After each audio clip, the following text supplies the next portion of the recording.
UF media TV ప్రేక్షకులకు నమస్తే.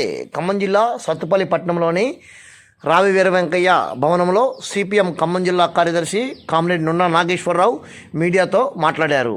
ప్రధానంగా చూస్తే డిసెంబర్ 18, 19 తేదీలలో సత్తుపల్లి పట్టణంలో 28 సంవత్సరాల తర్వాత జరగనున్న సిపిఎం ఖమ్మం జిల్లా మహాసభల వివరాలను ఆయన మీడియాకు వెల్లడించారు.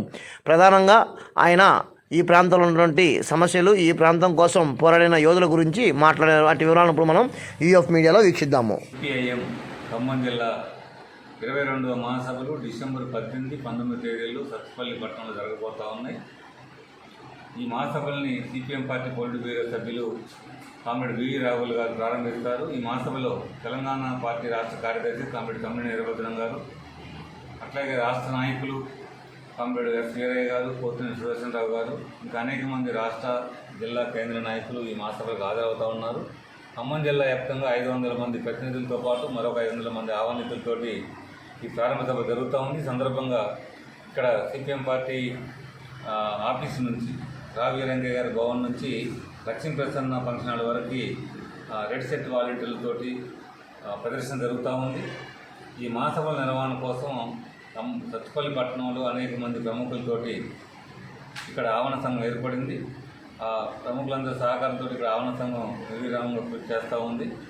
ఇక్కడ ఆవరణ సంఘం ప్రధాన కార్యదర్శిగా తమ్ముడు మోరంపూడి పాండురంగారావు గారు ఇక్కడ బాధ్యతలు నిర్వహిస్తూ ఉన్నారు. ఇంకా అనేక మంది పార్టీ, ప్రజా సంఘాల నాయకులు, ఇతర ప్రముఖులు, విద్యావేత్తలు, విద్యా సంస్థల కరెస్పాండెంట్ కూడా దీంట్లో ఉన్నారు.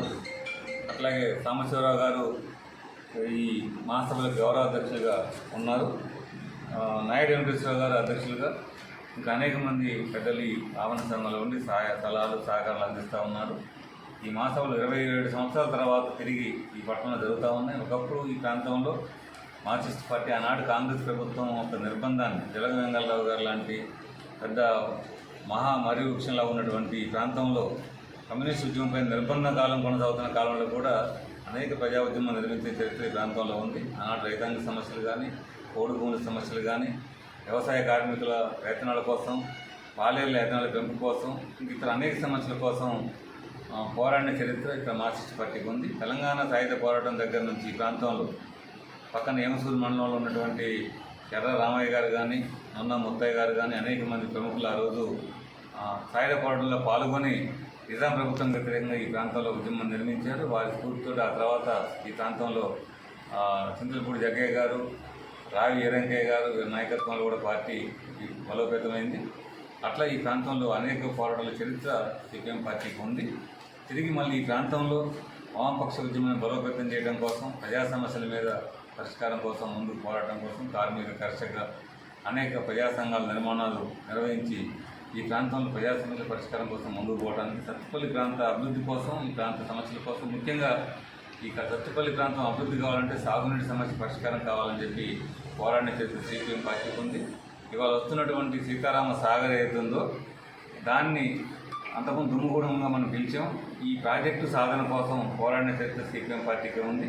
సిపిఎం పార్టీ ఆనాటి జిల్లా కార్యదర్శి ఉన్న తమ్మినేని వీరభద్రం గారి నాయకత్వంలో 2003 సంవత్సరంలో దాదాపు 2600 కిలోమీటర్ల పైగా మహాప్రస్థాన పాదయాత్ర నిర్వహించి ఖమ్మం జిల్లా ప్రజల్ని చైతన్యపరిచి, ఆ తర్వాత 10,000 మందితోటి ఖమ్మం కలెక్టరేట్ని కూడా ముట్టడించి ఆనాటి ప్రభుత్వాలు దిగి వచ్చి ఖమ్మం జిల్లాలో ఈ దుమ్ముగూడెం ప్రాజెక్టు, ఇప్పుడు సీతారామ ప్రాజెక్టు పిలుస్తాము, ఈ సాధన కోసం చేసిన పోరాట ఫలితంగా సాధ్యమైంది.